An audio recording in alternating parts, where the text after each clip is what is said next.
وَلَقَدْ أَرْسَلْنَا نُوحًا إِلَىٰ قَوْمِهِ، اور ہم نے بھیجا تھا نوح کو اس کی قوم کی طرف، فَلَبِثَ فِيهِمْ أَلْفَ سَنَةٍ إِلَّا 50 عَامًا، تو رہا ان کے مابین وہ 1000 برس سے صرف 50 برس کم، 950 برس۔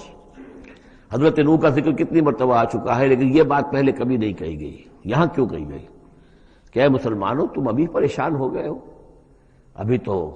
ابھی عشق امتحان اور بھی ہیں۔ اور جیسے کہ سورہ انعام میں آیا تھا، اے نبی اگر آپ کو یہ جھٹلا رہے ہیں وَإِن يُكَذِّبُوكَ فَقَدْ كُذِّبَ رُسُلٌ مِّن قَبْلِكَ، تو آپ سے پہلے ہمارے رسول تھے، انہوں نے صبر کیا۔ ذرا یاد کیجئے کہ ہمارے بندے نوح نے صلی اللہ علیہ الصلوۃ والسلام 950 برس تک صبر کیا۔ تو اے مسلمانوں تم سوچو، تم ابھی سے گھبرا گئے ہو۔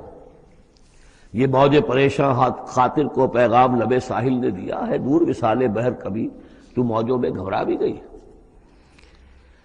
فَأَخَذَهُمُ الطُّوفَانُ وَهُمْ ظَالِمُونَ، تو اس کی قوم کو، حضرت نوح کی قوم کو آ پکڑا طوفان نے، اور وہ ظالم تھے، گناہگار تھے۔